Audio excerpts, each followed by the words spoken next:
Baik,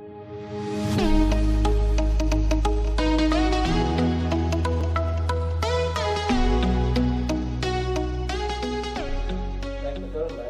Jadi kami sampaikan ini kejadian dari Kamis sekitar jam setengah 7 malam, ada kerusuhan di lapas, terutama di lapas kelas 2 Ramadan. Jadi dari 115 orang yang kabur warga binaan ini, bagaimana sudah bisa kita amankan.